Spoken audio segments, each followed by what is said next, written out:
जय माता जी students, welcome to our YouTube channel Dhyan commerce, the key of success. जय माता जी स्टूडेंट्स, बच्चों आज हम ऑब्जर्व करने वाले हैं रेसिडेंशियल स्टेटस में बहुत ही इंपॉर्टेंट एग्जांपल जो कि मिस्टर कोहली से रिलेटेड है। इस एग्जांपल को खास ध्यान रखना है बच्चों, क्योंकि इस सम के अंदर जो मिस्टर कोहली है वो हमें दिए गए हैं रेसिडेंट, मगर वो ज़्यादातर आते जाते रहते हैं बाहर के देश में। तो देख लेते हैं हमारा ये बहुत ही प्यारा सम।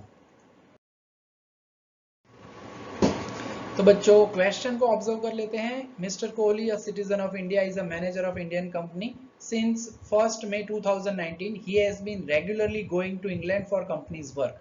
वो कंपनी वर्क के लिए जा रहे हैं और वापस इंडिया में आ रहे हैं, कुछ दिन वहां पे रहते हैं। डेटा जो है अब यहाँ पे ध्यान रखना है बच्चों, he spend the following days in England during last 5 years, यानी 1 मई 2019 के पहले वो इंडिया में थे और वो रेगुलरली जा रहे हैं 2019 के बाद में, यानी उसके पहले के सभी ईयर्स वो इंडिया में ही है।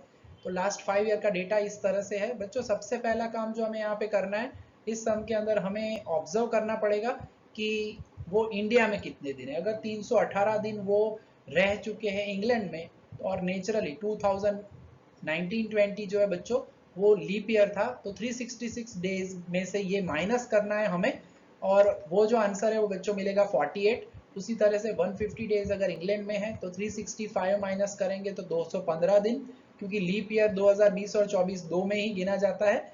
बाकी सभी में से 365 में से माइनस करेंगे तो ये डेज हमें बच्चों मिल जाएंगे उनके इंडिया के। हमें जो भी रेसिडेंशियल स्टेटस चेक करना है उसमें इंडिया के डेज चाहिए, है ना। सबसे पहले आपको आंसर में ये डेज इन इंडिया कन्वर्ट करना पड़ेगा, फिर हम डिसाइड करेंगे कि उनका रेसिडेंशियल स्टेटस क्या है।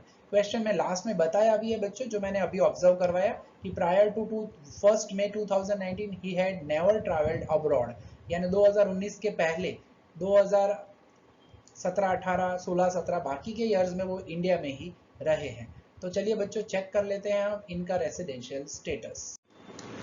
तो बच्चों सॉल्व कर लेते हैं सम को। मिस्टर कोहली के बारे में है। अब कंडीशंस बच्चों यहाँ पे जो है हमारे पास, उसमें पहले रेसिडेंट की कंडीशन चेक करेंगे। एज अभी हमने ऑब्जर्व किया है कि कोहली जो है वो ओनली 71 डेज जो है वो लास्ट ईयर में यहाँ पे थे। तो नेचुरली पहली कंडीशन में 71 डेज हम कहते हैं, तो फर्स्ट कंडीशन में एटलीस्ट 182 डेज होने चाहिए, जो कि नहीं है, तो कंडीशन ए सेटिस्फाई नहीं होती। बट नेचुरली सेकेंड कंडीशन में मिनिमम 60 डेज चाहिए, जिसमें यहाँ पे 60 से ज़्यादा है। तो हमें दूसरी कंडीशन यानी was he present in India for at least 365 days during 4 years preceding previous year, वो चेक करना पड़ेगा। और हमारे पास एग्जैक्टली डेटा भी बच्चों 4 ईयर्स का ही दिया हुआ है, जो कि हमने अभी आगे ही कैलकुलेट करवाया है, days of presence in India. ठीक है, तो वो 55, 94, 215 एंड 48 वो लास्ट टेबल से हम ऑब्जर्व कर सकते हैं। और इसका टोटल बच्चों 365 या उससे ज़्यादा होना चाहिए। नेचुरली यहाँ पे हमें पता चल रहा है कि वो टोटल है 412, यानी वो कंडीशन नंबर बी जो है वो सेटिस्फाई कर रहे हैं। बच्चों बुक में बी एक ही कंडीशन दी है, यहाँ पे हमने पार्टीशन किया है B1 एंड B2 ताकि याद रहे हमें। ठीक है, तो इस तरह से याद रखना है।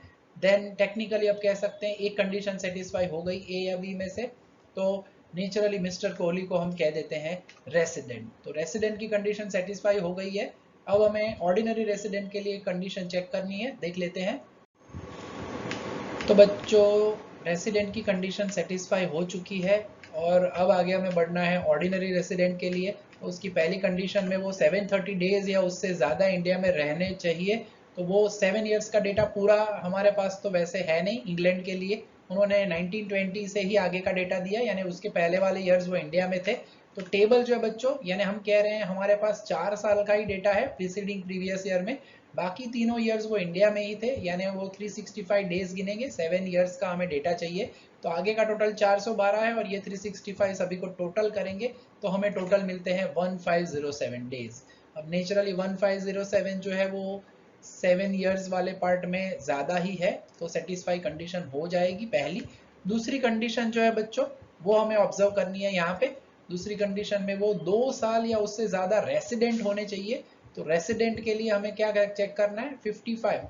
रेसिडेंट की ये दो कंडीशन है, 182 होने चाहिए या मिनिमम 60, तो हम B2 कंडीशन में जा सकते हैं। 60 से कम हो तो नेचुरली हम लिख देते हैं non resident.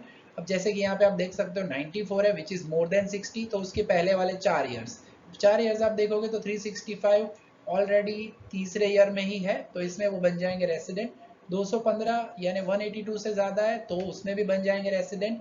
Being less than 60 days तो 48 को हम कह देंगे नॉन रेसिडेंट, और बाकी के तीनों में तो सीधी 365 है तो वो बन जाते हैं रेसिडेंट, रेसिडेंट एंड रेसिडेंट। तो अल्टीमेटली बच्चों, और अगर कहें हमें यहाँ पे कंडीशन में 2 इयर्स आउट ऑफ 10 इयर्स बोला गया है, यानी और नीचे 3 इयर्स लेता हूँ तो भी वो रेसिडेंट बन जाएंगे, यानी ऑलमोस्ट 10 में से 8 साल रेसिडेंट है। अगर आपको इयर्स टोटल नहीं मेंशन करने हैं तो सिंपली हम लिख सकते हैं he is in India as a resident for more than 2 years and therefore condition जो है वो सेटिस्फाई होती है, एंड हम कह सकते हैं कि mister Kohli is a resident and ordinarily resident. बच्चों, इसके अलावा जो हमारे पास सम्स है वो कैलकुलेशन ऑफ डेज सभी हमें खुद करने हैं।